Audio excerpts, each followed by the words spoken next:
Welcome, ladies and gentlemen. I'm Rush, your host of Cafe Euro 2020. And today, we're going to be discussing Copa America.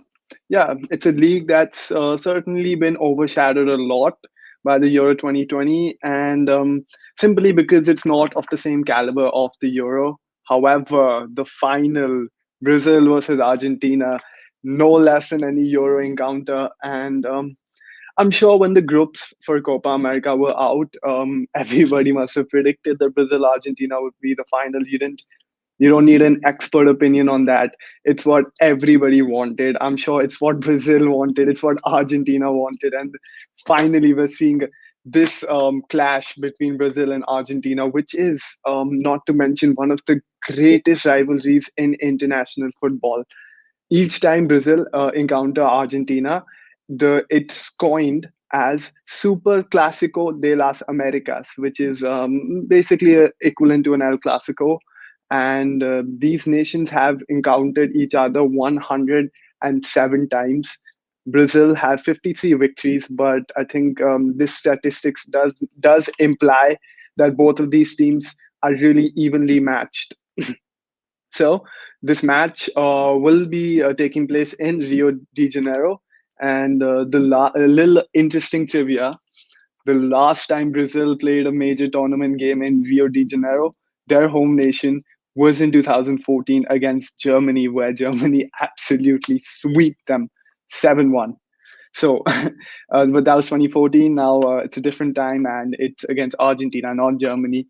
But let's I'm sure not many of you followed the Copa America, but this final is definitely something worth looking out for simply because it's a clash between Messi and Neymar, the two Latin America giants, the two players who completely dominated the La Liga when they were playing alongside one another.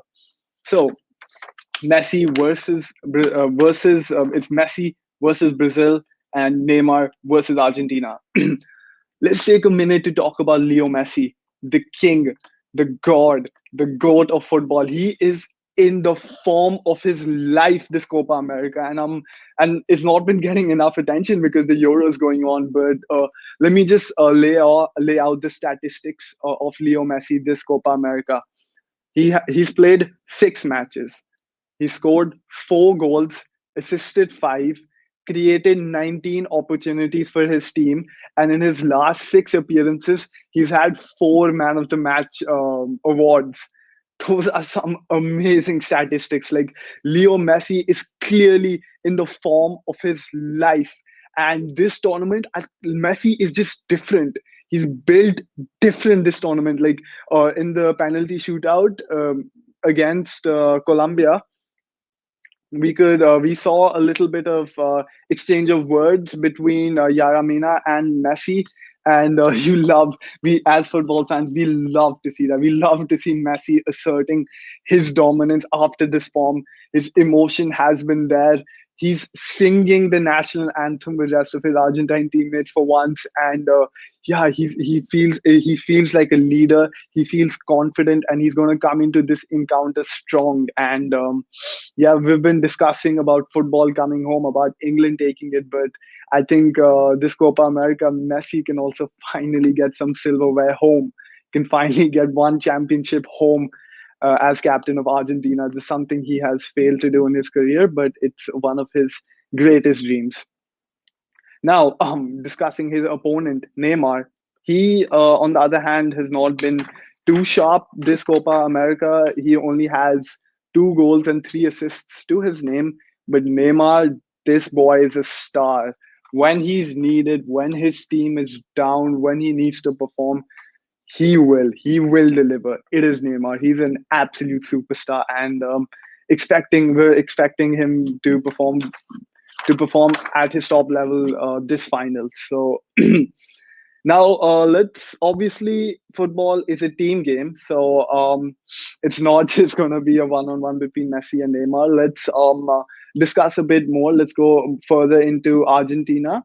Looking at their formation, they play a 4-3-3.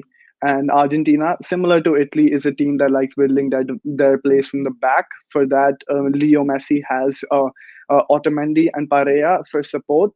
Uh, in midfield, he has Rodriguez as well as Angel Di Maria to work with, and his striker is Martinez, who's had decent success this tournament around. And looking at Brazil now, they play a pretty unorthodox formation. It's a 4-2-3-1, where Neymar's defensive line being Marquinhos and Thiago Silva.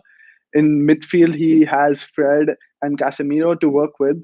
And yeah, it just we need to see Brazil really create opportunities for Neymar.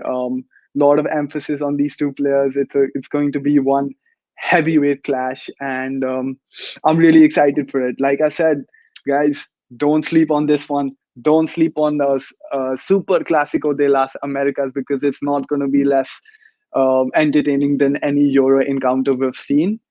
So, in the last segment of the show, let's talk a bit about predictions. It's pretty hard to predict Copa America, especially not many of us have been following it. But there's only one prediction I'll make. That will be that we're going to witness some amazing football at 5:30 a.m. 11 July, and yeah, it's always a pleasure to see these nations play against one another. This is a nation that this rivalry was born when Pele and Maradona shared the spotlight, and now it's Messi versus Neymar. I hope you guys are just as excited for this game as I am, and thank you for listening.